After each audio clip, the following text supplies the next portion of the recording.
Oke, rekan-rekan, mari kita awali kelas kita. Silahkan yang sudah bisa masuk ke ruang Zoom untuk menyalakan kameranya, kurang lebih selama 5 menit. Ya.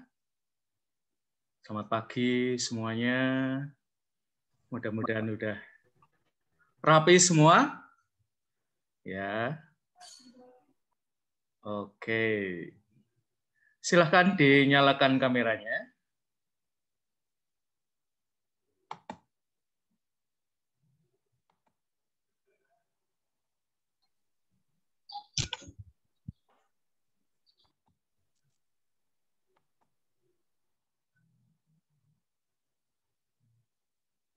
Oke, hari ini kita akan mereview tugas yang sudah kalian kerjakan.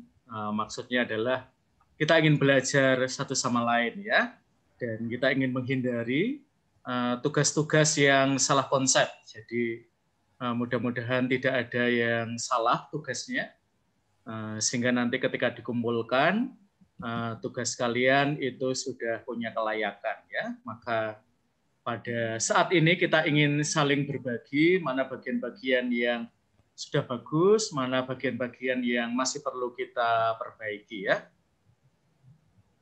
Nanti saya akan mengundang kalian yang sudah bergabung di sini untuk membagikan ya tugas kalian. Maka silahkan kalian menulis di ruang chat kalau kalian ingin berbagi tugas kalian dengan share screen.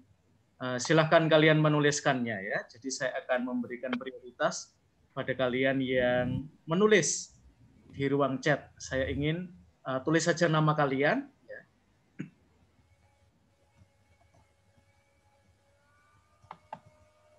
Terutama untuk teman-teman angkatan 2020 ya. Barangkali ini adalah pengalaman yang masih sangat baru bagi kalian untuk menulis paper ya. Nah, tetapi tidak menutup kemungkinan ya teman-teman yang sudah beberapa tahun kuliah di Sanata Dharma, mungkin jenis paper yang biasa kalian kerjakan agak berbeda dengan paper yang diminta dalam tugas ini. Maka silahkan ya, saya tunggu 5 menit bagi kalian untuk menulis nama kalian ya. Kalau nanti tidak ada yang menulis, saya akan menunjuk kalian. Jadi pastikan sekarang ini kalian siap dengan tugas yang sudah dibuka ya. Dan kalian tidak ada kesulitan untuk share screen ya. Jadi silahkan disiapkan selama kurang lebih sampai jam 9:05 ya. Tugas kalian.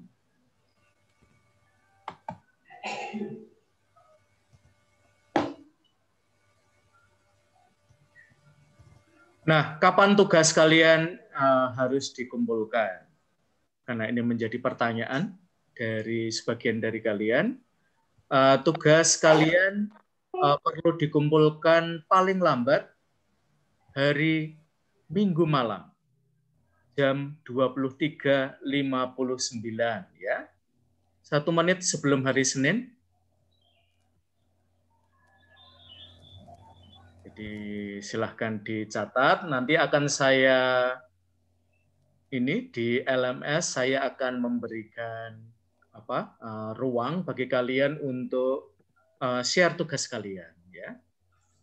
Jadi semuanya akan mengirim ke LMS. Jadi pastikan ya kalian memperhitungkan juga bahwa kadang-kadang ada masalah dengan LMS ya. Jadi jangan mepet-mepet mengumpulkannya sehingga kalian ada waktu ya. Karena LMS akan disetting secara otomatis. Jadi kalian yang karena sesuatu hal terlambat tidak bisa mengirim ya lewat LMS. Maka silahkan kalian memperhitungkan semuanya itu ya.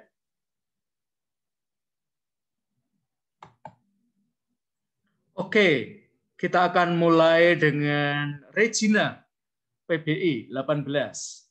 Silahkan Regina, kamu boleh share screen? Iya Romo, sebentar Romo. Ini lagi connect. Ya. Ini adalah ruang untuk saling belajar ya, satu dengan yang lain. Kadang-kadang ketika kita mengerjakan tugas, itu menjadi pekerjaan yang sangat individual antara kamu dan dosen yang bersangkutan. Nah, beberapa waktu terakhir ini saya mencoba agar kalian juga belajar berbagi ya, satu dengan yang lain. Jadi kalian berbagi tugas kalian untuk diketahui teman-teman kalian, dan mudah-mudahan ya teman kalian bisa belajar dari tugas yang kalian kerjakan. Dan kalian bisa melihat kekurangan, juga kelebihan yang sudah ada dalam paper kalian ya.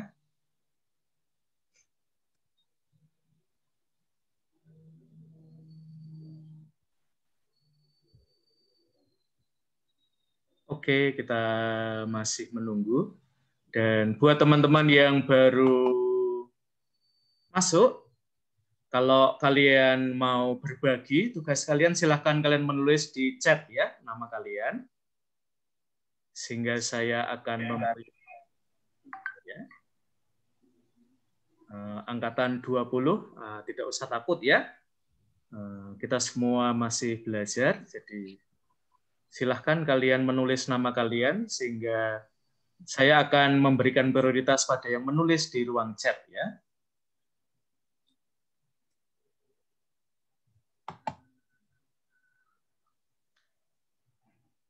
Regina, sudah berhasil? Iya Romo, sebentar ini laptopnya butuh waktu untuk pemanasan ya. Iya. Nggak apa-apa ya, berarti laptopnya banyak pekerjaan ya. Sehingga harus bekerja keras ya. Nah, sambil menunggu Regina, teman-teman yang sudah berhasil masuk, silahkan kalian menuliskan nama kalian di kolom chat ya.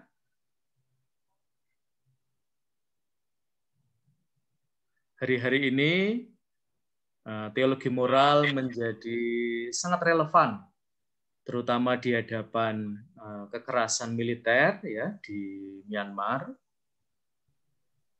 Kita kemarin juga berhadapan dengan serangan bom ya di depan Gereja Keuskupan Agung Makassar.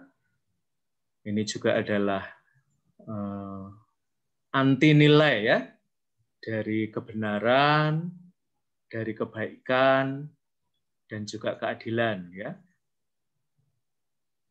Maka kita melihat ada banyak seruan ya, dari ungkapan sangat pendek, biadab, sampai ungkapan-ungkapan yang lebih sistematis ya, mencoba meletakkan agama, moralitas di hadapan kekerasan itu.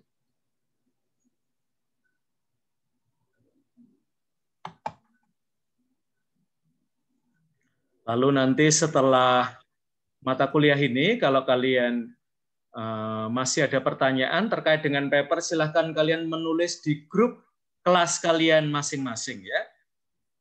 Kalau kalian mengirim ke WA saya secara pribadi, saya akan meminta kalian untuk share di grup ya, agar teman-teman lain juga mendapatkan manfaat ya. Oke, sekarang silahkan Regina berbagi. Namanya ini termasuk baru buat saya, dan saya senang kamu memberikan surprise kepada saya. Marle Dias, Gerakan 1000 Buku. Silahkan Regina. Ya ini papernya Mo dan teman-teman. Ini halaman judulnya. Lalu ini kontennya. Ini 500 tapas Mo. Oke. 500 kata kira-kira masih kurang nggak, Regina? Sebenarnya masih sih Mo. Ini kira-kira kamu mau tambah berapa ratus kata lagi? Mungkin 100 mungkin Mo. 100 atau 200, iya. 100 sampai 200 ya. Iya. Nanti kita akan sepakati ya teman-teman. Mengapa 500 itu sangat simpel ya. Kita ingin belajar kalimat yang lebih efisien ya. Tetapi kalau kalian merasa bahwa 500 kata masih terlalu pendek, biasanya kan mahasiswa minta papernya nggak panjang ya. Itu malah kalian yang request lebih panjang. Tentu saya lebih senang ya. Silahkan Regina. Ya, terus ini daftar pusakanya mau. Terus udah. Oke, kamu ini ya, yang artikel utamanya ya. Ya, ini mau. Oke, kamu baca Regina. Muda, aktif dan menginspirasi. Marley Diaz lahir di Philadelphia, Pennsylvania, Amerika Serikat pada tanggal 4 Januari 2005. Dia adalah seorang aktivis dan penulis Amerika. Dia adalah keturunan Jamaika dan Tanjung Verde. Dia dibesarkan di West Orange, New Jersey. Marley Diaz atau yang kerap disapa Diaz adalah salah satu aktivis muda di bidang pendidikan yang bergerak dalam keadilan sosial. Hobi Diaz adalah membaca. Dia sangat suka membaca sejak usia dini. Tidak diragukan lagi berapa banyak buku yang telah dia baca. Suatu hari dia merasa ada yang janggal, ada buku-buku yang selama ini dia baca di sekolahnya. Tidak ada satupun dalam buku yang dia baca memiliki karakter. Hal ini seperti diskriminasi. Oleh karena itu, dia membuat sebuah gerakan kampanye, yaitu 1000 Black Girl Book. Gerakan tersebut dilakukan dengan mengumpulkan buku-buku apapun yang karakter utamanya adalah ras kulit hitam. Ini bertujuan untuk meningkatkan kesadaran anak-anak dalam semua jenis golongan warna kulit untuk menambah keberagaman yang ada dalam diri setiap manusia. Namun, gerakan yang dicetuskan oleh Diaz awalnya mengalami hambatan. Menurut analisis dari Cooperative Children's Book Center di University of Wisconsin-Madison, hanya 8,4% dari 3.400 buku perdagangan yang diterbitkan di Amerika Serikat. Kemudian, jumlahnya semakin kecil ketika mereka mencari buku dengan karakter utama protagonis keturunan Latin, Indian Amerika, atau Asia Pasifik. Terdapat hanya 55 buku, atau sekitar 1,6% yang menampilkan penduduk asli Amerika. Lalu hanya 169 jenis Latin. Akhir, 239 atau sekitar 7% memiliki karakteristik keturunan Asia atau Pasifik. Diaz menanggapi bahwa ini seperti kesenjangan dan melukai berbagai pihak. Saya sedang bekerja untuk menciptakan ruang di mana terasa mudah untuk memasukkan dan membayangkan gadis kulit hitam dan menjadikan gadis kulit hitam seperti saya sebagai karakter utama dalam hidup saya. Lanjut Diaz. Berbagai instansi mendukung dan setuju terhadap penilaian Diaz, seperti para pendidik, advokat, dan bahkan artis Hollywood. Usaha yang dilakukan oleh Marley Diaz tentunya sangat diperlukan di dunia saat ini, terutama dalam perkembangan literasi anak. Pada musim semi 2018, tepatnya bulan, sebuah buku berjudul Marley Diaz Gets It Done, and So Can You, di bawah Scholastic. Dia bekerja sangat keras dalam mewujudkan gerakan yang dicetuskannya. Marley Diaz pernah berkata, inovasi datang dari 1, mengakui diri sendiri, 2, mempelajari dan memahami masalah, dan 3, menemukan solusi. Ini adalah petualangan khas dalam kisah pahlawan yang saya jalani sekarang, katanya. Hal tersebut sangat menginspirasi, tak terkecuali bagi saya. Banyak hal-hal positif yang saya dapatkan dari kisah Marley Diaz. Pun berani, pantang menyerah, dan semangat berjuang adalah hal-hal yang patut diteladani darinya. Usahanya dalam mengubah tampakan literasi anak-anak adalah sebuah tindakan kritis menghindarinya. Tidak mudah bagi anak berusia di bawah 17 tahun memiliki kesadaran akan hal ini. Berkat usahanya dalam memperjuangkan keadilan, dia meraih 2 penghargaan pada tahun 2017. Ia meraih penghargaan Smithsonian American Ingenuity Award atau kategori pemuda, dan pada tahun 2018 ia meraih penghargaan Forbes 30 Under 30. Menjadi aktivis memang menjadi kebanggaan tersendiri. Namun, kita perlu memiliki tekad yang kuat dan tekun. Semoga kisah Marley Dias menginspirasi kita semua. Oke, terima kasih Regina. Ya, banyak hal baik sudah ada dalam tulisan ini. Nah, kalau Regina mau menambah 100 sampai 200 kata lagi, Regina mau nambahi apa, Regina? Kisah Marley Dias sih, terutama yang dia proses pengumpulan buku itu, sama kenapa kok dia ada pemikiran untuk memperjuangkan ini gitu sih, Mo. Oke ya. Dan buat saya ini bisa ya. Jadi teman-teman, ini adalah salah satu contoh ya, tulisan yang sudah memiliki banyak kebaikan. Yang pertama adalah ada kebaruan. Saya senang ya Regina, karena tokoh ini ini masih di bawah radar saya. Jadi saya bahkan tinggal di Amerika ya 5 tahun. Tetapi nama dia ini baru saya dengar ya. Lalu yang kedua yang dia lakukan ini sangat kontekstual dalam arti menanggapi kebutuhan zaman ya, termasuk konteks Amerika di mana masih terjadi diskriminasi ya berdasarkan warna kulit. Belum lama ya ada gerakan Black Lives Matter ya. Jadi hidup mereka yang berkulit hitam itu berarti.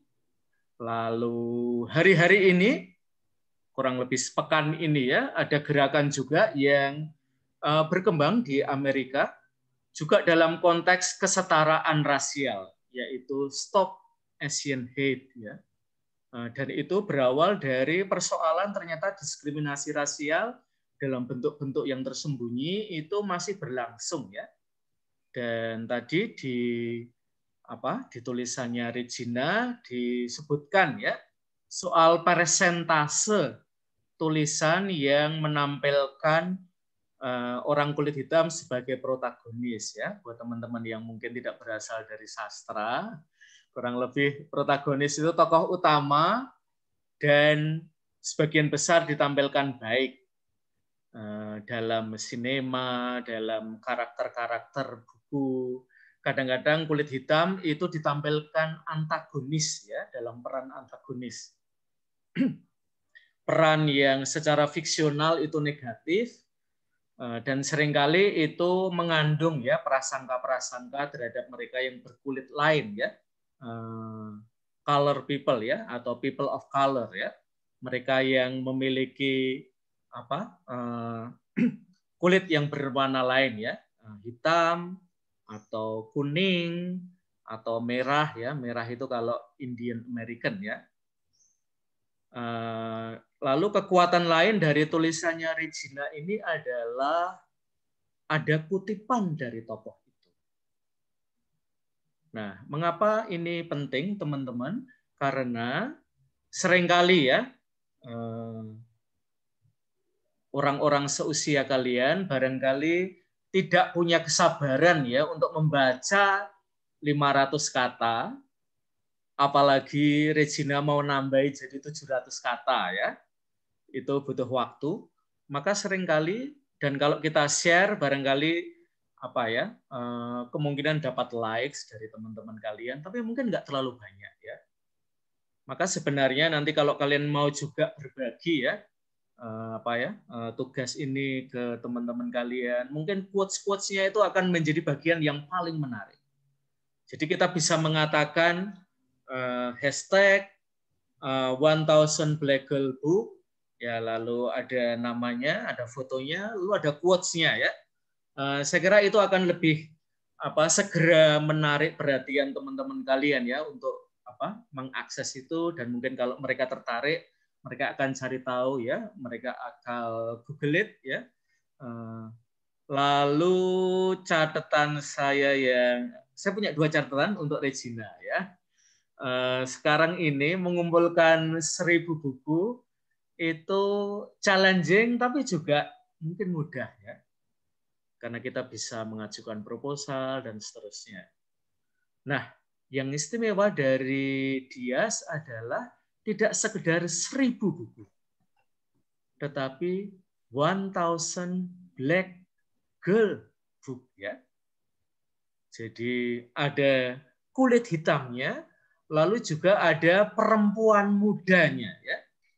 Jadi tidak sekedar asal buku jumlahnya 1000, tetapi buku yang ada karakter protagonisnya perempuan dan berkulit hitam ya.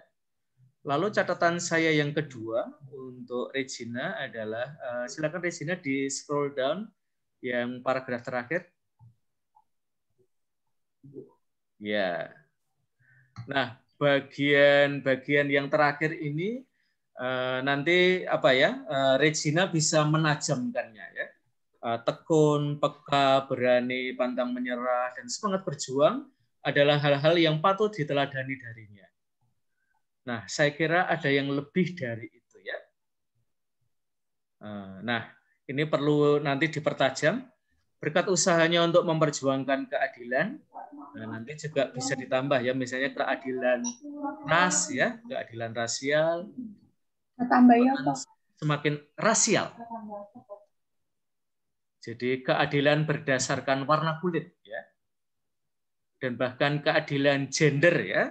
Kalau dalam kasus Dias ini, karena dia sekaligus ya karakter perempuan dan karakter yang berkulit hitam ya, jadi ganda, baik keadilan gender maupun keadilan rasial. Terima kasih Romo. Oke, terima kasih Regina ya. Menurut saya karyanya menarik.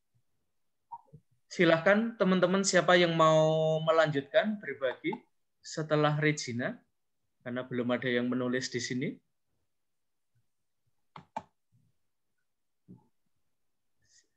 Oke, Clarissa, PBI 18. Silahkan Clarissa. Silahkan kamu berbagi. Selamat pagi semuanya. Ya. Oke, kamu bisa share screen, Clarissa? Bisa. Oke. Setelah itu Mayang, PBI ya. Lalu Maria Fatima. Oke, the leader voice of Black Lives Matter. Ini yang baru kita omongin ya. Ya. Oke, silahkan. Ya, jadi saya milih Gray McKensen karena pasti sudah tidak asing lagi dengan Black Lives Matter ini. Yeah.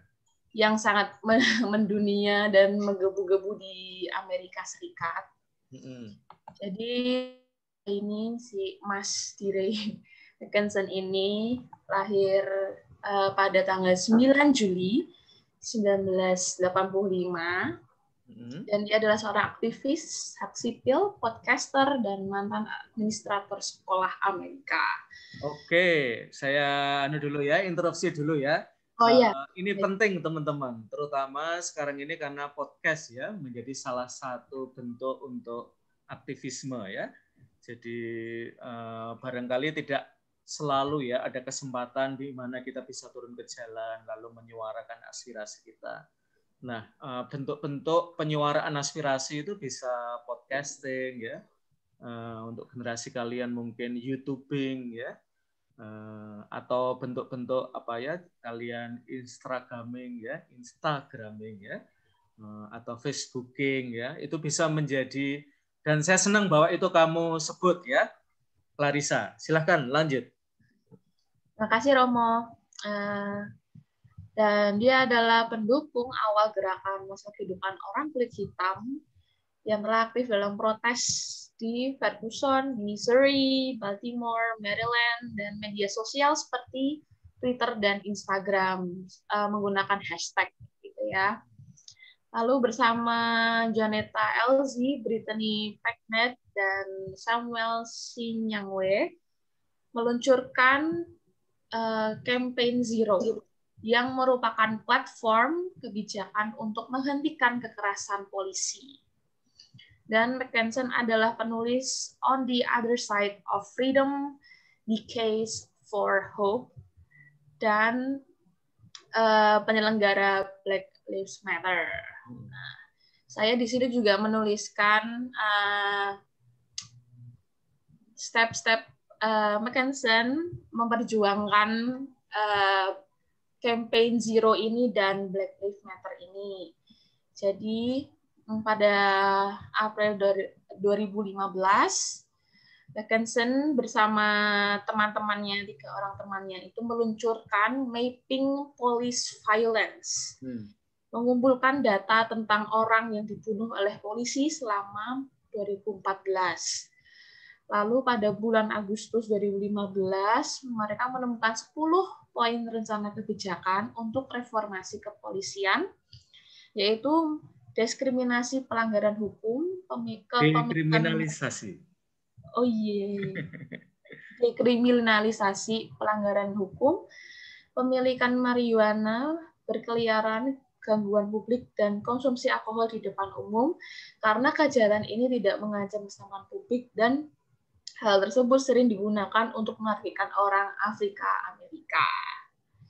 Nah, dengan gerakan ini, Mackensen dan LZ dianugerahi Howard Zinn Freedom to Write Award pada tahun 2015 untuk aktivisme mereka.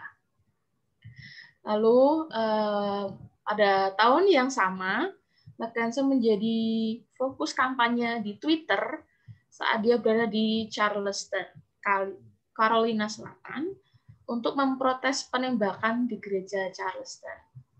Kampanye tersebut menampilkan tagar Go Home DeRay yang disertai dengan pernyataan yang menuntut agar Mackensen meninggalkan kota. Mackensen menanggapi tagar tersebut menyatakan bahwa dia berada di sana sebagai tanda solidaritas atas 9 kematian tersebut dan bahwa tagar tersebut adalah bukti rasisme masih hidup dan sehat di tempat-tempat seperti Carolina Selatan dan di kota-kota di seluruh Amerika. Lalu lanjut pada tahun 2016, setelah penembakan Alton Sterling, Mackensen ikut serta dalam protes di Baton Rouge, Louisiana. Saat live streaming, dia ditangkap dan dia dibebaskan keesokan harinya setelah didakwa dengan obstruksi jalan raya dan dakwaan tersebut kemudian dibatalkan. Lalu pada Juli 2017, Mackensen digugat oleh seorang polisi Baton Rouge yang mengklaim bahwa Black Lives Matter menghasut kekerasan terhadap polisi sebagai balasan atas kematian Sikh, orang kulit hitam yang ditembak oleh polisi. Gugatan itu diberhentikan pada bulan Oktober 2017 dengan keputusan Hakim Distrik Amerika Serikat Brian Jackson menyatakan bahwa petugas tersebut sama sekali gagal untuk menyatakan klaim yang masuk akal dan malah meluncurkan serangan yang membingungkan terhadap Black Lives Matter dan lainnya. Lalu pada tahun 2019, pengadilan banding Fifth Circuit Amerika Serikat membatalkan putusan Jackson sehingga memungkinkan gugatan lanjutan. Putusan tersebut menyatakan bahwa mengingat pelanggaran hukum yang sengaja dari aspek administrasi ini, Mackensen harusnya tahu bahwa mengarahkan para demonstran ke jalan raya pasti akan memprovokasi konfrontasi antara polisi dan demonstran. Dengan mengabaikan resiko kekerasan yang dapat diperkirakan yang ditimbulkan oleh tindakannya, Mackensen gagal dalam melakukan aksi demonstran ini yang sebenarnya berdasarkan alasan yang baik dan menegakkan keadilan bagi orang-orang kulit hitam di Amerika Serikat. Nah, tidak sampai di situ aja, Mackensen dilanjutkan oleh 3 aktivis wanita yang berjuang menyuarakan gerakan Black Lives Matter, yaitu Alicia Garza, Patrice Cullors, dan Opal Tometi. Dengan meluncurkan hashtag Black Lives Matter di Twitter, hal yang memicu mereka memunculkan gerakan ini bersama dengan rakyat Amerika Serikat dan influencer-influencer di Amerika Serikat ataupun di dunia, yaitu pembunuhan terhadap remaja, yaitu Trayvon Martin, kasusnya yang Trayvon ini, saya baca di artikel dia adalah seorang remaja yang ditembak sama polisi pada saat berjalan menuju ke minimarket. Dan Michael Brown ini juga seorang remaja berkulit hitam. Dan yang terakhir yang sangat menggemarkan dunia yaitu George Floyd. Begitu Romo, terima kasih. Oke, terima kasih Clarissa. Ya, Clarissa ini mungkin termasuk di antara kalian juga yang materinya itu banyak sekali ya. Jadi, Iya Romo. semakin pribadi itu ya mendapatkan publikasi, pasti ada banyak pemberitaan dan itu berarti ada banyak informasi ya. Nah, ini menurut Clarissa, kamu masih pengen nambah panjangnya atau kamu pengen mengurangi panjangnya? Kalau kamu diberi kebebasan ya, Clarissa. Ya mungkin ada yang saya kurangi dan ada yang saya detailkan dengan gerakan Black Lives Matter ini. Oke ya, nanti kita akan sepakati ya kira-kira berapa panjang yang kalian mampu tanpa harus bertele-tele, tapi juga jangan terlalu pendek ya, karena terlalu pendek nanti kita banyak kehilangan details ya yang Clarissa tadi baru aja sebut ya. Iya. Nah, ada beberapa catatan dari saya. Yang pertama adalah menurut saya temanya sangat kekinian ya. Nanti saya harus ngecek ya gimana pronunciation yang paling benar ya. Black Lives Matter atau Black Lives Matter ya. Saya juga ragu-ragu. Saya karena Clarissa dari PBI saya jadi agak minder ya. Wah, jangan-jangan saya tadi keliru bacanya. Tapi kurang lebih tulisannya kayak gitulah ya. Kita nangkep. Jadi temanya sangat kekinian, terutama dalam konteks Indonesia juga ya. Nanti misalnya diskriminasi rasial terhadap etnis tertentu ya, Papua, Tionghoa, dan dalam sejarah kita sebenarnya banyak ya, tidak hanya dua itu. Misalnya terhadap Manado juga ya, yang dianggap kurang Indonesia karena dianggap keturunan apa ya, tidak berdarah Indonesia ya. Jadi ada beberapa etnis yang menderita diskriminasi juga ya. Maka yang Clarissa tulis buat saya sangat kekinian. Lalu juga tokoh baru. Saya kira pernah membaca nama ini ya, tetapi tidak sangat detail. Misalnya dia pernah nulis buku ya. Maka nanti sebenarnya Clarissa bisa menambahkan juga ya apa yang dia tulis di buku itu. Biasanya di Google kita bisa dapat beberapa quotes ya. Nah, nanti Clarissa seleksi mana quotes yang sangat terkait dengan tema ini. Lalu nanti misalnya kamu mau agak mengurangi sedikit dan mau menambah di bagian yang lain, bisa jadi ini ya, detail-detail mana yang Clarissa mau agak skip ya, itu juga boleh ya. Karena ini memang tulisan pendek, jadi kita nggak bisa nulis semuanya. Kecuali apa ya, kamu mau menulis untuk jurnal atau apa gitu ya. Dan target audience kita atau target reader kita adalah orang muda ya. Jadi kurang lebih teman-temanmu kalau dikasih tulisan kayak gini masih tahan baca ya.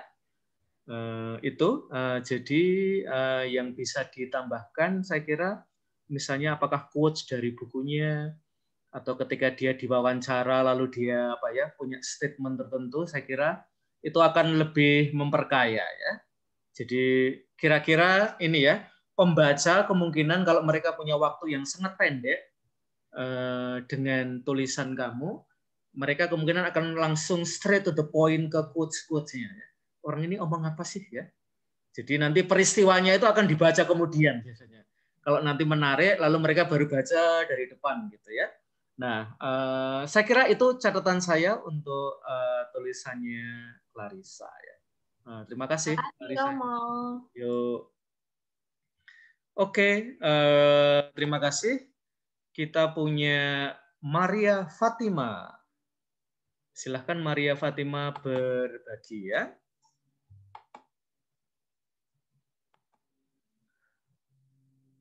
Silahkan. Terima kasih Romo dan teman-teman. Ya, suaranya agak dibesarkan dikit ya. Apakah suara saya sudah bisa didengar, Romo? Tapi agak lirih, Suster. Ya. Oh, ya.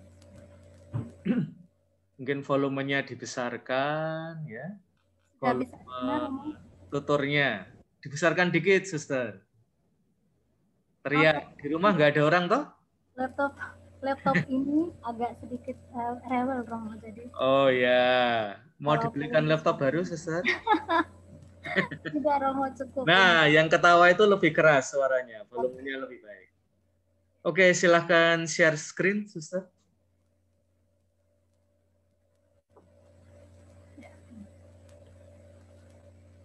Oke, ya, ini tokoh yang sangat Katolik, Ya, namanya adalah Carlo Acutis. Silahkan, Suster. maaf, ini bukan untuk menyebarkan agama, tapi untuk sedikit sharing saja. Nah, kebetulan Acutis ini generasi Y, kelahiran tahun 91. Saya juga kelahiran 91, Romo. Jadi Oke, jadi memilih yang satu generasi ya. satu generasi. Ya, ini Oke, artinya, Romo. silahkan dibaca, Suster. Menyuarakan dalam diam. Oke, ini Suster 1014 kata ya.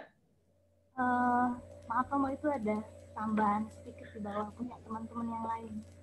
Itu 900, Romo. Oke, 900. Apa sih yang menarik dari tokoh ini, Suster? Carlo Acutis? Carlo Acutis, yang menarik bagi saya adalah keteladanan hidupnya yang sebelum meninggal itu dia melakukan semacam perbuatan amal kasih, menolong orang-orang miskin dengan artinya secara diam-diam gitu. Oke, jadi selama ini rekan-rekan muda ya, di kalangan kita itu ada adagium ya, adagium itu semacam pepatah yang sangat populer ya, yang mungkin kekinian kira-kira sampai tahun 2000-an ya, mungkin waktu kalian masih kecil, yaitu muda foya-foya, tua masuk surga ya. Nah, Carlo Acutis ini berbeda ya, yaitu sejak muda suci ya. Lalu ketika wafat jadi orang suci ya. Oke, lanjut Suster. Adakah yang mengenal Carlo Acutis? Rasanya hampir semua orang mengenalnya atau setidak-tidaknya mendengar kisahnya. Sebab di awal bulan Oktober 2020 saat makamnya dibuka, jenazahnya ditemukan intact. Intact di sini bukan berarti jenazah 100% utuh, namun ditemukan masih cukup baik tapi tidak utuh sempurna. Meski begitu, penemuan jenazah Carlo ini mengundang decak kagum dari berbagai kalangan karena teladan kekudusan Carlo yang memancar bahkan hanya dari jenazah yang tak bernyawa. Carlo Acutis juga menjadi sangat terkenal di kalangan gereja Katolik karena secara khusus diumumkan bahwa tahun 2020 ini lalu Carlo akan dikelari oleh gereja sebagai seorang beato yang terberkati. Beato dari bahasa Latin beatus yang berbahagia.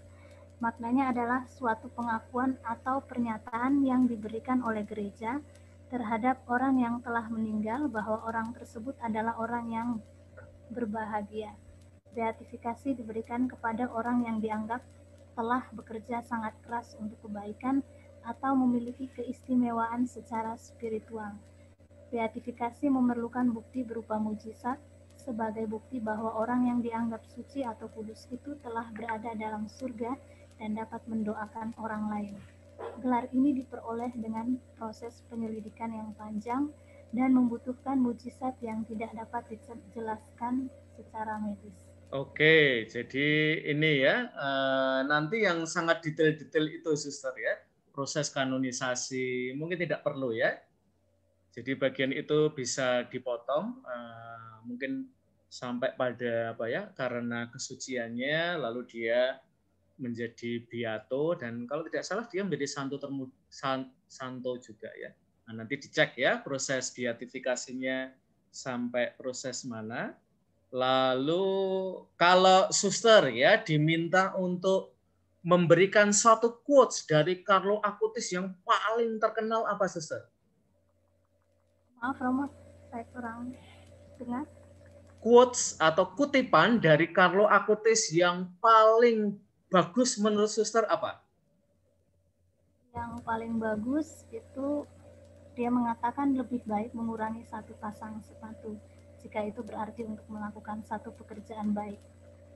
Oke, satu lagi Suster yang kekinian terutama untuk orang-orang muda seusia Carlo atau lebih muda dari Carlo. Saya kira itu bukan pernyataannya Carlo, tapi yang dikatakan oleh Paus Fransiskus mengenai Carlo. Apa? Memang benar bahwa dunia digital dapat membuat Anda menghadapi resiko ketergantungan, apatis, dan hanya kesenangan sesaat. Namun jangan lupa bahwa ada anak muda, bahkan ada yang menunjukkan kreativitas bahkan jenius. Kemudian itu pidato Carlo Acutis.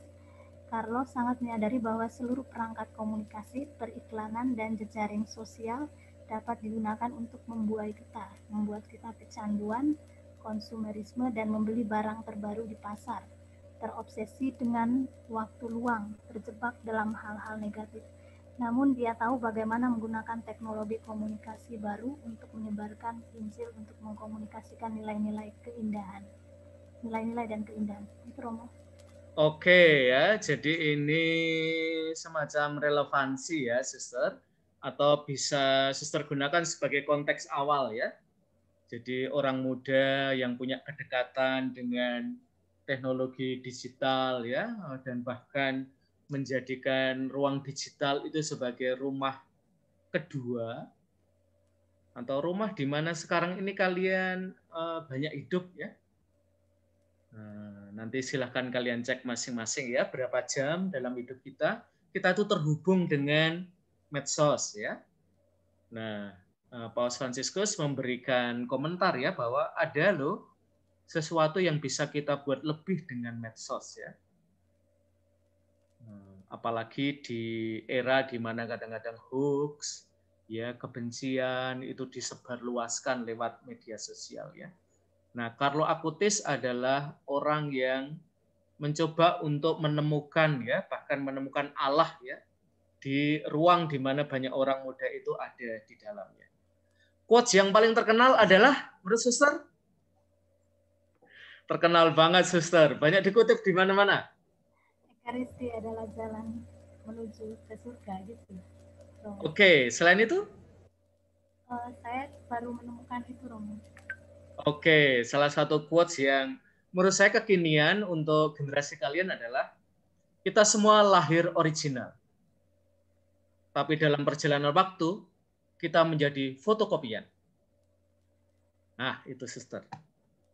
Menurut saya kutipan itu perlu masuk ya. Agar kita itu menjadi pribadi-pribadi yang original ya. Dan tidak menjadi pribadi-pribadi tiruan atau KW ya. Oke, Suster, terima kasih ya. Jadi Carlo Acutis menurut saya istimewa, bisa diangkat ya sebagai salah satu kita sebut aja sekarang ini influencer ya. Orang yang karena keteladanan hidupnya bahkan setelah dia meninggal itu bisa menggerakkan banyak orang untuk mengikuti jalan kesucian dia. Terutama di era digital ini ya. Oke, kita punya Alfa PBI. Romo. Ya. Nama saya kelewat Romo. Oh ya, sorry. Wah iya, harusnya siapa dulu ya? Mayang. Oke, Mayang. Sorry Mayang. Scrollingnya terlalu cepat ya. Yuk Mayang, silakan. Kamu bisa share screen ya.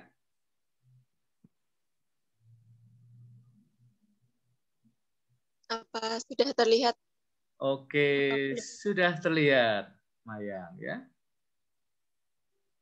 Ini halaman judulnya. Judulnya Panjang Umur Perjuangan. Dan di Ini sini tokohnya siapa saya ya? Saya mengambil ungkapannya itu. Gimana, Romo? Oh ya, oke. Saya membayangkan tokoh lain, panjang umur perjuangan. Manik. Iya, di sini saya mengambil tokoh Manik Margana Mahindra. Oke. Manik, sosok pemuda yang ramai dibicarakan pada masanya dan salah satu kegiatan aksi yang viral dengan tagar Gejayan Memanggil yang juga dipelopori oleh mahasiswa dari berbagai daerah di Indonesia. Iya. Pemuda yang dengan lantang dan berani menyuarakan kebenaran di depan para elit negeri. Aksinya melayangkan mosi tidak percaya pada DPR RI tahun 2019 lalu menuai banyak pujian. Manik Margana Mahindra menyampaikan bahwa para mahasiswa menolak revisi Undang-Undang Komisi Pemberantasan Korupsi atau UU KPK dan rancangan Kitab Undang-Undang Hukum Pidana atau RKUHP. Sebelum menjabat sebagai Ketua BEM UI, pemuda kelahiran 11 Desember 1996 ini menjabat sebagai Ketua BEM Fakultas Kesehatan Masyarakat. Sejak menjadi Ketua BEM FKM, Manik atau yang kerap disapa Arga sudah aktif di bidang sosial politik, terutama masalah kesehatan serta isu tembakau di Indonesia. Selain terjun langsung ke lapangan, Manik juga aktif menyuarakan aspirasi dan berbagai isu yang ada di media sosialnya. Dalam cuitannya melalui akun @marganamahindra, pemuda ini menulis ya. Oh iya. Kembali Rama. Pemuda ini menuliskan, jangan pernah takut untuk beropini, berbicara dan menolak kebijakan dari pemerintah yang dirasa menciderai proses demokrasi. Tidak hanya itu, beberapa tulisan Manik bisa dijadikan bahan pertimbangan untuk generasi muda menyuarakan kebenaran. Politik bukanlah hal yang jauh dari kita. Politik dekat dengan kita. Politik tidak hanya milik para pejabat, tapi semua bagian masyarakat. Manik juga menuliskan, itulah pentingnya untuk berbicara dan menolak. Anak muda nggak boleh politik-politikan. Mahasiswa adalah penyambung lidah rakyat dengan pemerintah. Politik adalah milik kita. Netral bukan jawaban. Berpihaklah. Lalu pada siapa kita berpihak? Tanya nuranimu. Ia lebih berani dari polisi yang menahan masa aksi untuk demonstrasi. Dari unggahannya tersebut, dapat dilihat jika Manik ingin membangkitkan semangat para pemuda Indonesia agar berani untuk menyuarakan kebenaran yang biasanya dibungkam oleh peraturan. Nyala semangat yang diberikan oleh Manik dapat menjadi sebuah cerminan bagi setiap pribadi. Mari coba renungkan. Apa yang sudah kita lakukan untuk kebenaran, dan benarkah kita sudah berjalan pada jalan kebenaran? Sebenarnya, banyak manik-manik lain di Indonesia yang aktif dan peduli untuk menyuarakan aspirasi dari rakyat untuk pemerintah melalui demonstrasi. Namun, dalam menyuarakan kebenaran, generasi muda juga harus memahami apa yang dianggap bermasalah sehingga harus diluruskan. Jangan hanya berani karena mengikuti tren, tapi beranilah karena itu memang jalan kebenaran yang patut diperjuangkan. Demonstrasi juga bukan satu-satunya cara, itu hanyalah salah satunya saja. Banyak cara untuk menyuarakan kebenaran. Tulisan juga bisa digunakan sebagai alat pembela kebenaran. Di era masa kini, menyuarakan kebenaran dapat dilakukan dengan berbagai cara. Contohnya menuliskan aspirasi melalui blog, atau juga mengkritik pemerintah melalui lagu.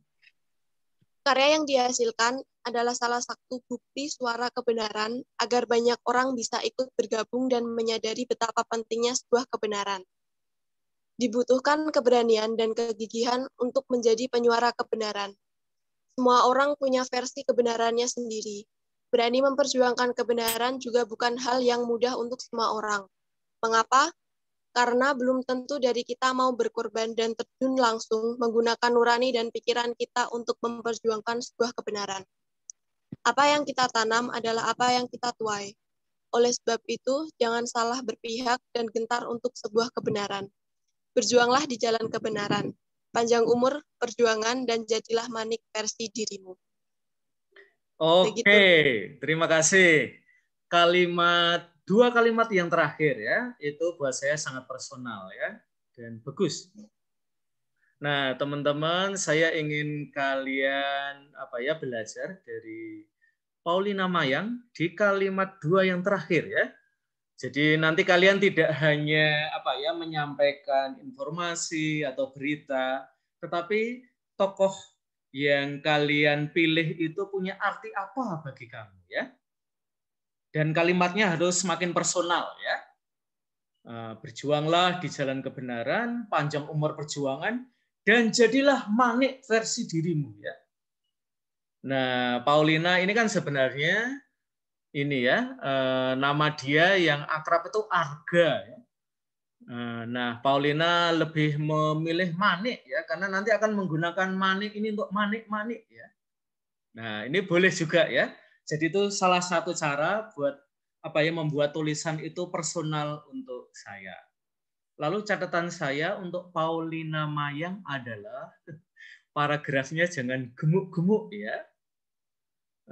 Paragrafnya dilangsingkan sedikit ya, karena paragraf yang 1, 2, 3, coba stop.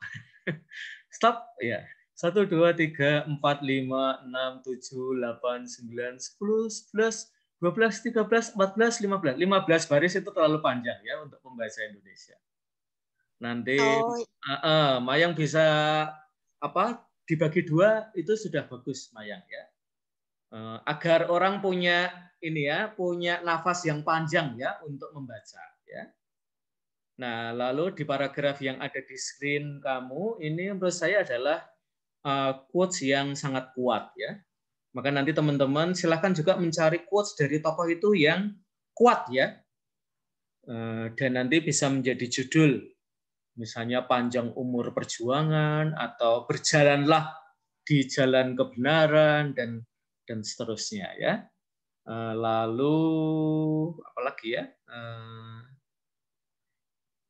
Detail-detail ya, terutama konteks saya kira ini ya, apakah itu terkait dengan Omnibus Law ya, nanti silahkan apakah dia ikut menggagas juga Kejayaan Memanggil ya, atau lebih Omnibus Law-nya ya. Lalu konteks ini ya, bahwa orang muda itu yang pernah dikatakan oleh Sohoki ya, salah satu aktivis muda, hanya dia tidak termasuk generasi Y ya, jadi tidak kita masukkan, tetapi dia pernah omong sesuatu juga ya, bahkan di dalam gereja suara perlawanan itu ya ditundukkan ya, sehingga tidak ada lagi suara perlawanan ya, dan itu juga yang berlangsung di dalam masyarakat ya. Oke, Paulina Mayang ya, buat saya tokoh ini menarik. Nah, nanti silahkan kamu jadikan lebih menarik lagi, terutama untuk orang muda ya. Jadi seperti tadi ya, sumber kalau kita mau mengenal sosok orang muda ya mungkin tidak kita temukan di buku, tapi kita temukan di tweetnya, di Insta story-nya, mungkin di Facebook-nya ya, catatan-catatan itu. Maka untuk teman-teman yang masih kok kayaknya saya belum mantap ya dengan tokoh ini ya, coba cari ya di tempat-tempat itu ya, di Twitternya, di Instagramnya, di Facebooknya. Mungkin kamu akan menemukan quotes dari tokoh-tokoh itu yang lebih orisinil ya. Oke, terima kasih Paulina Mayang ya. Ya, Romo. Oke.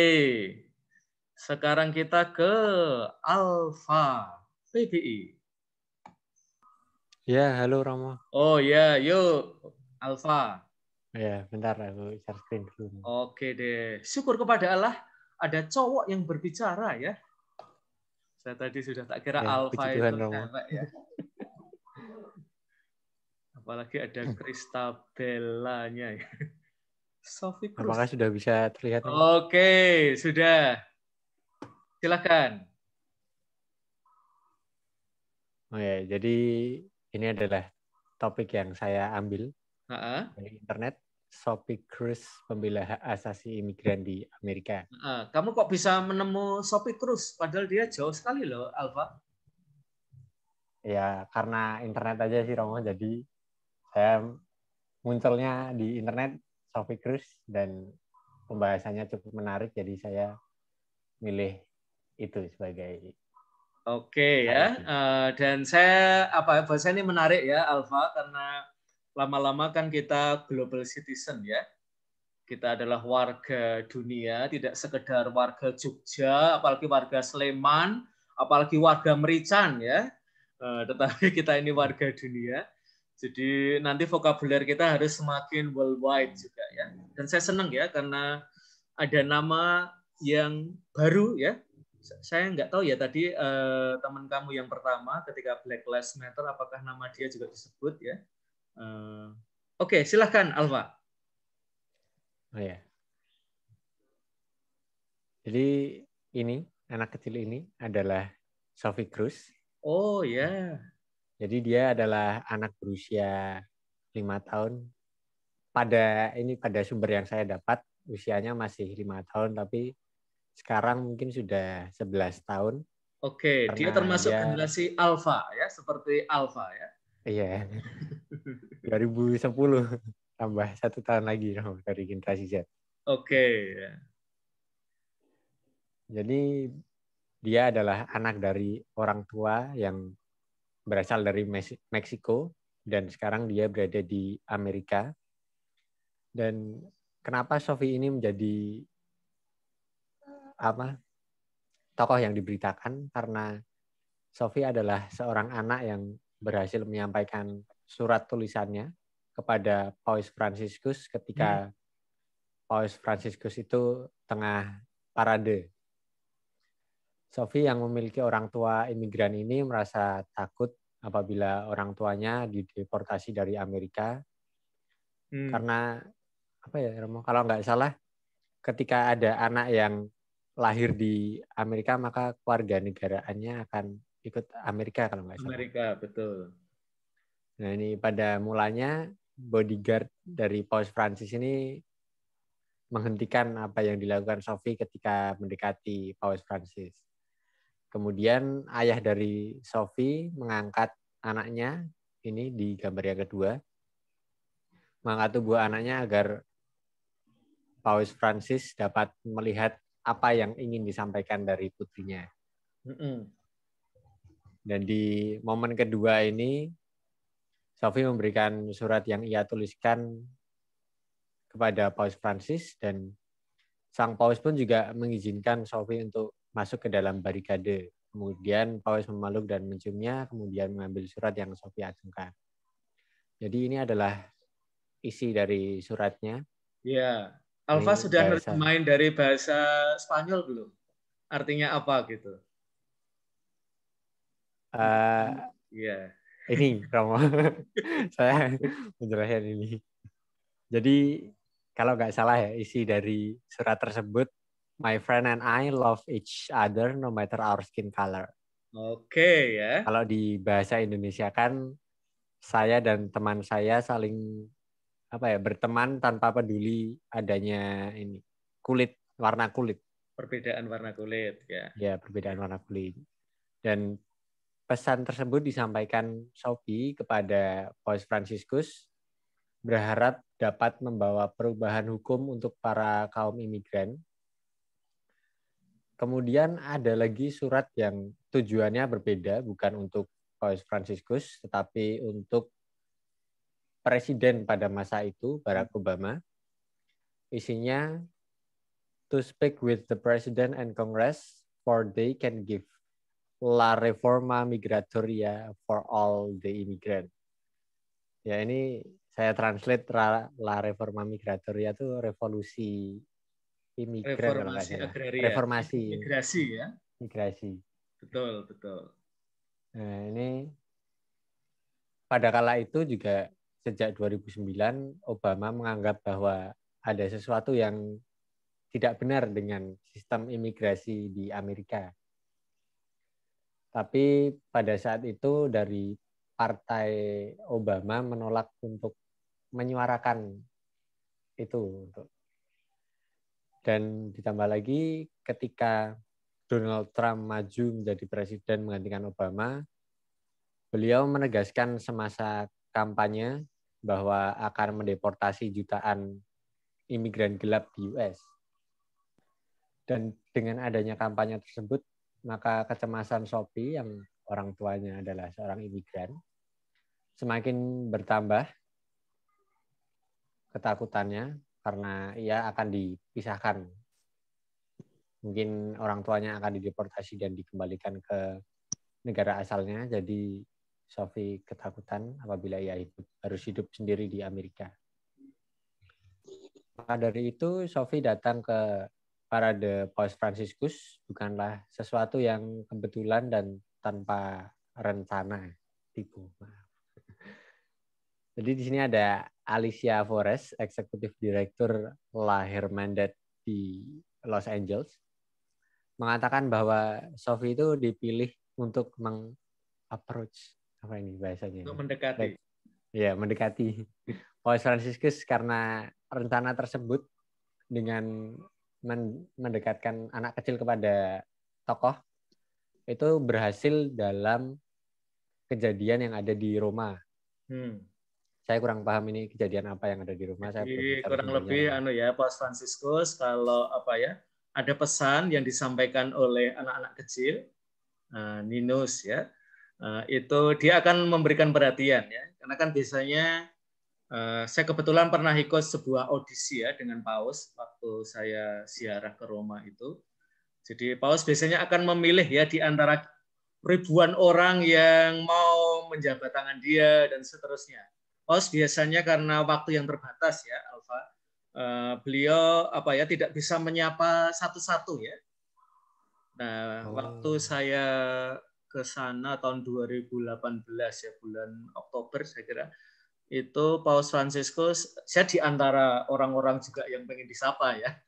Paus Fransiskus itu menyapa seorang anak kecil yang kelihatannya memiliki disabilitas tertentu ya. Jadi anak kecil itu dibawa oleh orang tuanya nggak bisa sampai ke depan, tetapi dengan tangannya karena diangkat anak itu bisa terlihat oleh Paus ya. Dan kemudian Paus itu mendatangi lalu memberikan berkat, berdoa untuk anak itu ya. Nah, kurang lebih situasinya seperti itu Alfa ya. Sehingga bisa approach Paus Fransiskus ya. Oke. Ya, saya lanjutkan.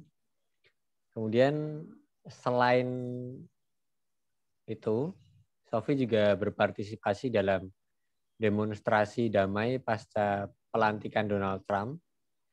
Sophie juga menyuarakan hal yang sama tentang orang imigran sebenarnya juga memiliki hak yang sama karena mereka bekerja di negara tersebut dan berarti ikut serta dalam membangun negeri tersebut.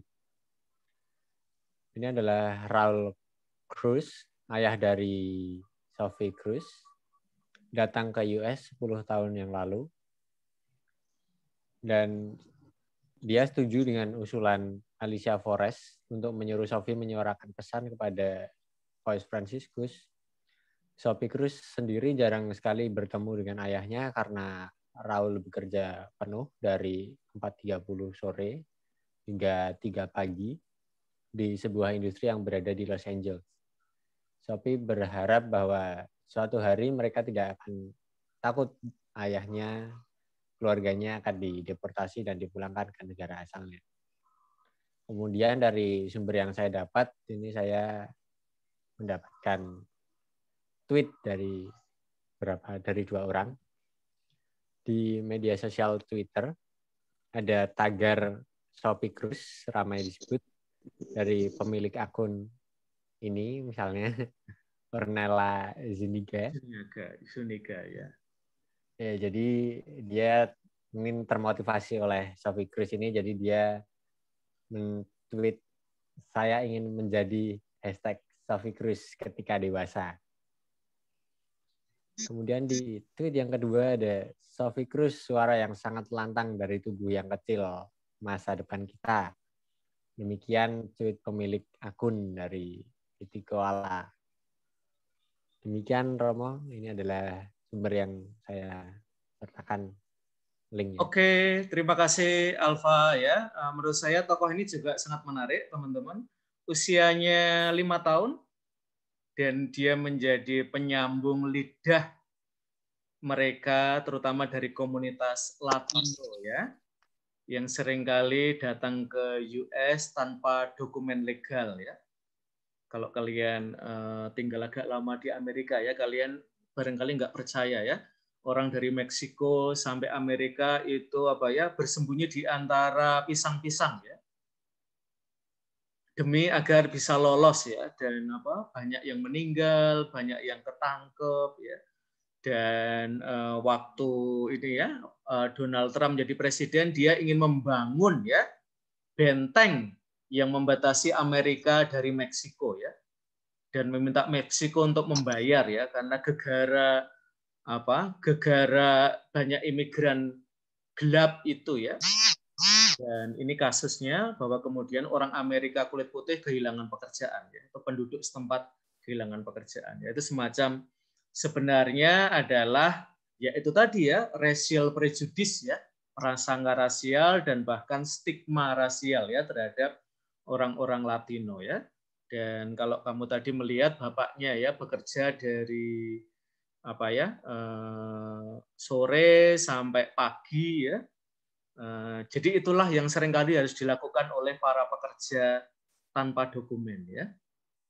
Karena kalau mereka hanya bekerja sesuai jam kerja, itu yang mereka dapatkan jauh lebih sedikit ya.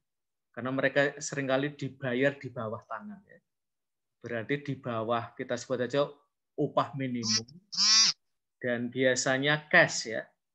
Karena kalau nanti dikirim lewat kartu akan ketahuan bahwa ini orang punya pekerjaan tetap ya. Dan bisa dideteksi ya. Maka apa ya, isu imigrasi ya, ini sekarang ini menjadi isu yang mengemuka ya Alfa. Jadi ini juga menurut saya kekinian temanya. Yang istimewa adalah yang menyuarakan ini sekarang generasi yang apa ya, muda ya, paling muda yang mungkin dibawa oleh keluarga ya. Nah, nanti kalau misalnya Alfa seneng ya dengerin lagu-lagu Latino ya, saya nggak tahu kamu seneng nggak ya. Tapi saya seneng banget ya. Karena bahasa Spanyol itu indah banget ya. Misalnya kamu nanti akan ketemu, misalnya kamu nanti cek ya di YouTube misalnya Wisin y Yandel ya. Itu dia omong tentang imigrasi itu. Keluarga yang dipisahkan karena di perbatasan itu ketangkep polisi. Dan yang menarik adalah apa ya, kisahnya menjadi jauh lebih tragis ya dalam video klip itu, karena yang menangkap ini adalah polisi yang rasnya Latino ya. Jadi Latino yang sudah di Amerika, sudah jadi warga negara, itu menangkap saudara atau saudarinya ya, Hermana atau Hermanonya ya, yang Latino juga ya. Dan di klip itu ya diperlihatkan ya bagaimana ibu yang tua itu harus lepas tangan dari suaminya ya. Karena satu diambil, satu dilepas. Dan yang diambil itu adalah suaminya ya. Sementara ibunya karena dianggap tidak berbahaya lalu dilepas ya. Tapi apa ya? Mereka kan suami istri ya. Jadi kalau dilepas tidak sekedar dilepas ya, tetapi ikatan suami istri kekeluargaan mereka itu putus ya karena soal itu ya. Nah, nanti kamu boleh cek ya, Wisin y Yandel ya. Itu videonya terkenal banget, ditonton saya kira udah ratusan juta ya. Nanti kalau kamu suka itu juga, misalnya suka lagu-lagu reggaeton ya. Reggaeton itu kayak dangdutnya rap lah ya, untuk Amerika Latin ya, atau Latino ya. Misalnya kamu nanti akan, tokoh yang selalu diperebutkan sekitar pemilu adalah Daddy Yankee ya. Lagunya juga terkenal ya. Dia mungkin reggaeton nomor 1 lah sekarang ini ya, untuk industri itu ya. Dia banyak juga menyuarakan isu itu ya, tentang imigrasi ya. Oke, saya kira tokoh ini menarik ya, Alfa ya. Nah, nanti lukisannya jangan dihapus ya, karena ini kan yang jadi senternya itu ya. Lalu fotonya saya kira enggak apa-apa ya. Nanti buat teman-teman, saya sebenarnya tidak terlalu sangat berharap kalian pakai format nulis paper yang terlalu serius ya, dengan ada logonya Sadar di halaman pertama ya, tidak harus ya. Yang penting nama kalian, nomor mahasiswanya, lalu mata kuliah apa, itu aja ya. Jadi bisa langsung tanpa harus pakai logo-logo di depan ya. Saya tahu ini sadar banget ya. Tetapi biar kita lebih ngirit juga ya, meskipun kalian nggak pakai kertas, tapi ngirit aja ya. Oke, saya kira bagus ya, Alfa ya. Nanti silahkan dihaluskan sana sini ya. Ya, oke, terima kasih Romo. Oke, terima kasih. Kita punya Yemima. Yemima ada? Halo Romo. Oke, silahkan Yemima.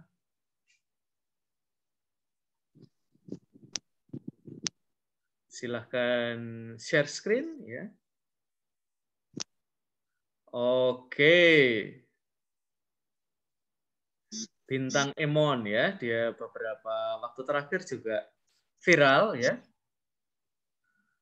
Oke, silahkan Yemima. Ya, di sini saya mengambil tokoh yang bernama Gusti Muhammad Abdurrahman Bintang Mahaputra atau yang lebih dikenal sebagai Bintang Emon. Merupakan salah satu tokoh muda Indonesia yang berani menyuarakan nilai kebenaran dan keadilan. Bintang lahir pada 5 Mei 96 di Kalideres, Jakarta Barat. Bintang merupakan seorang pelawak tunggal. Oke. Sinonimnya pelawak apa sih? Pelawak itu kayaknya bukan generasi kamu deh istilahnya. Itu istilah generasi yang agak lama ya. Sekarang? Komedian. Ya, stand-up komedian atau komedian ya, jangan pelawak ya. Nanti kita ingat Dono Kasino ini generasi yang lebih tua ya. Iya, Romo. Yo, makasih Alfa ya. Aktor dan juga selebriti Indonesia. Nah, pada tahun 2020, Bintang sempat membuat sebuah konten baru yang bernama Dewan Perwakilan Omel-Omel atau DPO. Konten tersebut berbentuk sebuah video komedi yang berisikan sebuah keluh kesah, omelan, peringatan, atau keresahan dari orang-orang yang di sekitarnya yang jarang dibahas ataupun disampaikan secara gamblang. Konten tersebut diunggah di akun Instagram miliknya dengan durasi antara 1 hingga 3 menit. Kemudian pada tanggal 12 Juni 2020, Bintang mengunggah sebuah video di akun Instagramnya mengenai sindirannya atas ketidakadilan yang terjadi pada kasus penyiraman air keras terhadap Novel Baswedan. Bintang dibuat heran karena pelaku dalam kasus penyiraman air keras tersebut mengaku bahwa kejadian tersebut merupakan ketidaksengajaan. Nah, diketahui bahwa dua terdakwa penyiraman hanya dituntut 1 tahun oleh jaksa penuntut umum. Kontennya tersebut sontak menjadi viral di internet masyarakat Indonesia. Banyak warganet Indonesia yang mendukung aksinya. Sejumlah orang mengunggah ulang video tersebut, termasuk juga para rekan sesama komika hingga tokoh terkenal lainnya. Oke, nah itu komika salah satunya ya, sinonimnya. Iya. Kita semua tahu bahwa menyuarakan suatu kebenaran dan keadilan bukanlah hal yang mudah. Tidak selalu berjalan dengan baik dan semua orang mendukung kita. Terkadang saat kita menyuarakan kebenaran dan keadilan, banyak orang yang ingin menjatuhkan kita. Seperti yang dialami oleh Gusti Bintang sesudah mengunggah video opininya. Bintang Emon dikabarkan telah dilaporkan oleh seorang kader dari PSI, yaitu Charlie Wijaya. Di Instagram pribadinya, ia sempat mengunggah foto Bintang Emon dengan menyertai keterangan bahwa ia telah melaporkan Bintang Emon ke Kemenkominfo. Selain itu, ada juga beberapa pengguna dari akun Twitter yang menuduhnya sebagai pengguna dan bahkan pecandu narkoba. Tak hanya diam, Bintang Emon kemudian bersuara menangkis tuduhan tersebut.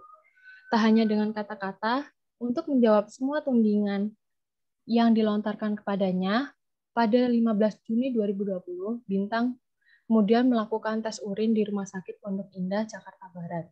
Saat sudah melakukan tes urin, dan mendapatkan hasil, Bintang mengunggah hasil tesnya di Instagram melalui postingan tersebut. Diketahui bahwa rumah sakit tersebut mengeluarkan surat keterangan yang berisikan pernyataan bahwa dirinya negatif menggunakan amfetamin dan lain-lain. Nah, dari kebenaran dan keberanian yang Bintang lakukan, dukungannya pun terus mengalir. Dari tindakan membela kebenaran dan keadilan yang dilakukan Bintang, saya dan kita semua dapat mengambil pelajaran yang sangat berharga. Dari apa yang telah Bintang lakukan, Novel berharap semakin banyak masyarakat, terutama anak muda, yang berani menyuarakan keadilan. Tak hanya Novel Baswedan, wadah pegawai KPK juga memberikan dukungan terhadap Bintang Emon. WPKPK menganggap kritik yang dilontarkan Bintang Emon bisa membangkitkan semangat bagi pegawai KPK dalam memberantas korupsi. Nah, dari semua hal ini dapat disimpulkan bahwa kita tidak bisa memilih untuk dilahirkan dari siapa, di mana, dari suku, agama, atau ras tertentu. Kita tidak boleh membiarkan kekuasaan hanya dimiliki oleh golongan tertentu. Semua orang berhak merasakan keadilan pada setiap jengkal langkah hidupnya di negeri ini dan mendapatkan tempat untuk sekedar memberi nasihat kepada pembuat kebijakan di negeri ini. Itulah kenapa pemuda harus berani kritis, berani menyampaikan pemikiran-pemikirannya. Sekian Romo, terima kasih. Oke, terima kasih Yemima ya. Jadi Sophie Cruz, Bintang Emon ya, barangkali mereka viral ya, mungkin sekali ya. Setelah itu nama mereka tidak sering kita dengar lagi, itu tidak apa-apa ya. Kalau kalian ingat ya, film Wonder di situ dikatakan ya, setiap orang sekurang-kurangnya sekali dalam hidup mereka mendapatkan apresiasi atau tepuk tangan ya. Maka tidak apa-apa ya, yang mereka lakukan itu apa ya, 1-2 kali pun kita berikan ruang ya untuk kita angkat. Nah, Bintang Emon mungkin nanti yang bisa Yemima elaborasi adalah bagaimana sih sebenarnya situasi Dewan Perwakilan Rakyat kita ya. Sehingga Emon ini tertarik untuk membuat DPO ya, Dewan Perwakilan Omel-Omel ya. Jadi ada banyak yang mestinya disuarakan tetapi tidak disuarakan ya, sehingga muncul kelompok-kelompok alternatif gitu ya. Dan terutama dengan media sosial ya, sekarang ini kekuasaan itu menjadi lebih demokratis. Artinya semakin terbagi ya, tidak ada satu orang yang memiliki kekuasaan penuh lalu yang lain tidak ada sama sekali ya. Seperti Bintang Emon ini ya, dengan videonya yang berdurasi 1-3 menit ya, dia mengungkapkan kritik sosialnya ya. Di dunia komika misalnya saya pernah ketemu ya di sebuah aksi di depan Istana Negara, itu saya ketemu dan nanti saya share lah ke kalian ya. Saya punya fotonya ya dengan Ari Kriting ya, salah satu komika juga yang berbicara terutama isu-isu Papua ya. Lalu saya di situ juga ketemu aktivis ya, dia penulis musik juga, Melanie Subono ya. Ada beberapa rekan ya, selebritas ya, yang terlibat dalam isu-isu sosial ya. Lalu nanti mungkin yang bagian akhir lebih ditajamkan aja ya, Yemima ya. Jadi, jadi konteksnya nanti bahwa seringkali ruang untuk menyuarakan aspirasi kok malah jadi dagelan, orang tidur ya. Sementara yang namanya Dewan Perwakilan Omel-Omel yang kelihatannya kalau ngomel-ngomel kan biasanya nggak rasional atau apa, tapi malah menyuarakan soal-soal penting. Nah, kamu semacam membuat satir di situ ya. Oke, Yemima, terima kasih. Karena keterbatasan waktu, terakhir Grace. Mudah-mudahan kalian masih punya kesabaran, teman-teman ya. Silakan Grace. Apakah sudah terlihat, Romo? Maria Gracia has started screen sharing ya. Tunggu sebentar ya.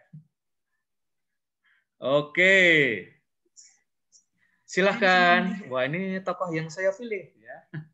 Greta Thunberg ya. Silahkan Gracia. Greta Thunberg, aktivis lingkungan di usia 18 tahun. Greta Thunberg adalah seorang aktivis lingkungan dari Swedia yang berjuang mengangkat permasalahan tentang perubahan iklim global. Greta lahir di kota Stockholm, Swedia pada tanggal 3 Januari 2003. Ia menginisiasi gerakan Fridays for Future di tahun 2018 menjelang pemilihan umum Swedia. Greta memulai gerakannya seorang diri. Ia membolos sekolah selama 3 minggu untuk duduk di luar gedung parlemen sembari membawa papan bertuliskan Strike for Climate, yang artinya mogok sekolah untuk iklim. Di hari-hari awal, Greta melakukan gerakan tersebut sendirian. Namun di hari-hari berikutnya, beberapa orang mulai mengikuti gerakan yang dilakukannya, hingga akhirnya aksinya menarik perhatian dunia, dan diikuti oleh anak-anak muda dari berbagai negara lain seperti Jerman, Norwegia, Uganda, Jepang, Kanada, Finlandia, Belanda, dan banyak negara lainnya. Dalam satu wawancaranya, Greta mengatakan bahwa banyak orang masih tidak percaya dengan adanya padahal sudah ada bukti nyata seperti kenaikan suhu permukaan bumi. Sehingga perlu dilakukan suatu gerakan sebagai pengingat bahwa bumi sedang dalam krisis. Ia juga mengungkapkan simbolis dalam gerak mogok sekolahnya, yakni, karena kalian, orang-orang dewasa, tidak peduli tentang masa depanku, maka aku juga tidak akan peduli. Mengapa kita harus peduli tentang masa depan di saat kita mungkin saja tidak akan punya masa depan? Dan mengapa kita harus repot-repot belajar tentang fakta ketika fakta tidak dipedulikan di masyarakat?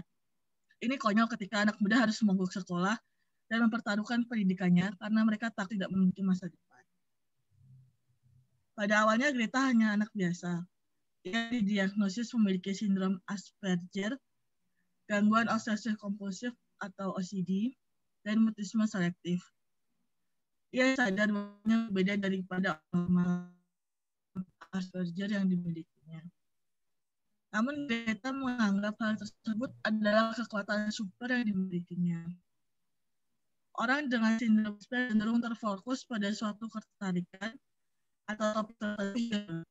Hal ini perhatiannya pada permasalahan perubahan iklim global. Dalam satu pidatonya, Greta mengatakan bahwa kondisinya membuat ia jarang berbicara dan hanya berbicara apabila diperlukan. Dan baginya soal perubahan iklim adalah hal yang harus ia katakan dan lakukan. Perjuangan Greta dimulai saat ia masih berusia 8 tahun. Saat itu masih baru mengetahui tentang perubahan iklim dan tidak bisa berhenti memikirkan tentang masa depan apabila permasalahan ini tidak segera diatasi.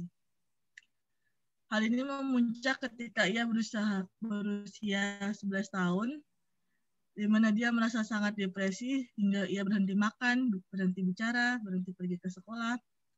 Hal ini berkaitan dengan perasaan frustasinya karena perubahan iklim seolah menjadi hal yang tidak terlalu penting. Sejak saat itu ia mulai melakukan berbagai perubahan dari dirinya. Mulai dari bepergian dengan pesawat, berhenti makan daging, dan produk-produk olahan susu, serta berhenti membeli barang-barang baru. Hal itu ia lakukan dalam upaya mengurangi emisi karbon. Atas upayanya dalam memperjuangkan perihal perubahan iklim, Greta pernah diundang untuk memberikan pidato dalam berbagai forum internasional seperti World Economic Forum di Davos, Swiss, Climate Action Summit yang diselenggarakan PBB di New York, Amerika Serikat 2018, United Nations Climate Change Conference, dan lain sebagainya. Selain itu, ia juga banyak mendapat penghargaan serta menjadi nominasi Piala Nobel Perdamaian 3 tahun berturut-turut sejak 2019 hingga saat ini. Baik, Romo. Terima kasih. Oke, terima kasih, Grace. Ya, ada banyak tulisan tentang Greta Thunberg. Ya, sudah kurang lebih sepanjang tulisan ini. Maka challenge buat Grace adalah nanti setelah kamu ya baca-baca tulisan-tulisan yang serupa terkait dengan Greta Thunberg ini, kamu mencoba menemukan ya apa yang istimewa dari tulisan saya ya. Nah, ini bisa cara kamu mengolah ya materi itu ya. Misalnya kamu bisa mulai dengan sesuatu ya, kalau teman-teman bahasa Inggris ya, seringkali kan kalau kita nulis kalimat itu kita nulis klimaksnya dulu ya. Mulai dari sesuatu yang kelihatannya simple ya. Jadi cara mengelola materi yang kamu punyai ini masih bisa dibuat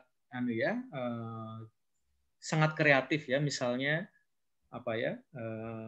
saya tadi ketika membaca tulisan kamu ya, mendengarkan, saya tuh membayang-bayangkan ya Greta yang masih kecil ya, 8 tahun, dan dia mulai ada perhatian pada isu perubahan iklim ya.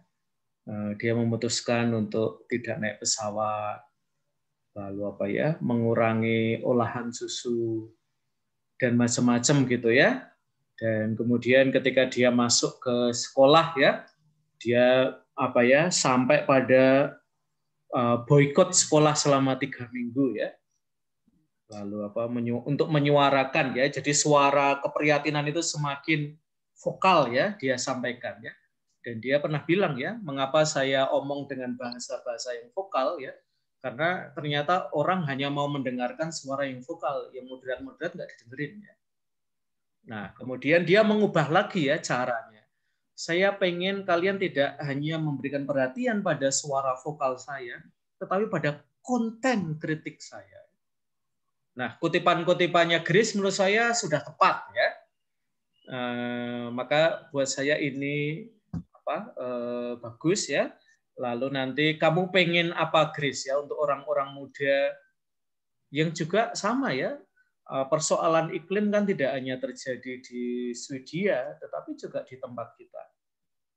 Nah, apakah misalnya orang-orang muda bisa berbuat mulai dari yang awal-awal dibuat oleh Greta Thunberg itu ya, misalnya mengurangi membeli ya barang-barang yang sebenarnya tidak terlalu kita butuhkan. Lalu mengurangi traveling dengan pesawat atau pokoknya yang Grace pandang kayak itu bisa kita jadikan awal ya untuk perubahan sikap dalam perubahan iklim. Saya kira itu Grace tanggapan dari saya ya. Terima kasih. Oke, terima kasih teman-teman atas perhatian kalian. Mudah-mudahan beberapa contoh paper teman kamu ini menginspirasi kalian ya untuk melakukan revisi, menajamkan beberapa gagasan kalian. Dan jangan lupa, paper ini akan diperlakukan sebagai ujian tengah semester kalian. Ya. Jadi silakan kalian mengumpulkannya paling lambat hari Minggu malam jam 23.59.59 ya. Ya, ini Kidung Maaf Romo. Ya. Mau bertanya Romo. Ya, boleh. Karena tadi saya sudah melihat contoh dari Suster Maria Fatima. Oh ya, rambutmu kenapa? Saya sudah melihat contoh dari Suster Maria Fatima dan ternyata contoh yang saya ambil juga sama. Saya tidak tahu kalau tokoh saya. Sama enggak apa-apa, Kidung. Oh, sama enggak apa-apa. Yang penting nanti setiap orang punya cara sendiri ya untuk menyampaikan gagasannya. Oke. Yang penting kata-katanya tidak plek seperti Suster ya. Oh iya, pasti beda Romo. Ya. Jadi tokohnya teman-teman bisa jadi sama ya. Lalu yang membedakan adalah cara kalian mengolah materinya. Dan saya percaya setiap dari kalian punya cara sendiri ya untuk mengolahnya sehingga menarik ya, terutama jangan terutama menarik untuk dosennya ya. Kalau untuk dosennya itu nyebelin ya. Tetapi menarik untuk teman-temanmu ya. Yang juga butuh tokoh-tokoh inspirasi, terutama dari mereka yang usianya nggak jauh dari kalian. Bahkan lebih muda dari kalian. Saya tadi senang ya, Alfa gila ya, 5 tahun ya, Sophie Cruz ya. Itu buat saya keren banget sih ya. Jadi ternyata kalau Carlo Acutis ya, dia menjadi santo pada usia sangat muda ya. Sophie Cruz itu sudah jadi aktivis pada usia 5 tahun ya. Tentu dibantu ayahnya ya, diangkat lalu gambarnya sehingga kelihatan ya. Tetapi seringkali aktivisme kan mulai dari situ ya. Dari hal-hal yang sangat simpel itu. Gitu Kidung ya. Jadi enggak apa-apa tokohnya sama. Ya, terima kasih Romo. Oke. Apakah masih ada yang mau bertanya? Romo, Yuk. Silakan. itu jadinya katanya berapa ya, Mo? Oh, katanya. Oke. Maksimal 700. Minimal 500. Jadi yang bawah tidak akan diturunkan ya. Karena nanti kalau terlalu pendek, nanti detail-detailnya nggak masuk biasanya. Jadi cuma laporan berita gitu ya. Jangan seperti laporan berita ya teman-teman ya. Harus menjadi sebuah cerita yang engaging untuk reader kamu ya. Menarik, mereka pengen baca terus gitu ya. Jadi jangan seperti cuman membaca laporan ya. Ya Romo, terima kasih. Oke. Ada lagi yang mau tanya? Romo mau memastikan ini mau untuk format nama, NIM sama ya itu kan nggak jadi pakai halaman judul yang formal kayak yang tadi itu kan mau. Terus kayak gimana mau formatnya? Langsung saja ya. Jadi nama, NIM kamu, lalu nama mata kuliahnya, langsung judul tulisannya ya. Jadi di atas ya. Karena saya biasanya akan mencari nama kalian dulu ya. Kalau ditaruh di bawah itu nanti sulit carinya ya. Saya biasanya cara saya menilai adalah lihat nama ya. Termasuk nanti sebenarnya kalau dikirim ke LMS jauh lebih gampang nyarinya ya. Kalau di email kadang-kadang apalagi kalau emailnya tidak sesuai dengan namanya ya. Kita harus mencari nama kalian itu kadang-kadang ada yang meleset ya. Maksudnya nggak ketemu dicari ya. Jadi langsung saja jadi nama, NIM, lalu nama mata kuliahnya, UTS Teologi Moral gitu ya. Lalu atas konten pasca. Jadi tidak perlu logo Sanata Dharma ya. Terima kasih Romo. Kalau ikut lomba di luar sadar bolehlah logonya dipakai ya untuk kebanggaan Sanata Dharma ya. Oke, cukup teman-teman. Kalau cukup ya, good luck untuk penyelesaian tugas kalian. Kalau ada sesuatu yang ditanyakan, silahkan kalian share di grup ya, sehingga saya bisa menanggapi dan semua bisa mendapatkan manfaat. Oke, saya kira itu dan terima kasih atas partisipasi kalian juga para volunteer ya yang mau berbagi tugasnya. Mudah-mudahan menginspirasi yang lain. Oke teman-teman, Zoom saya tutup ya.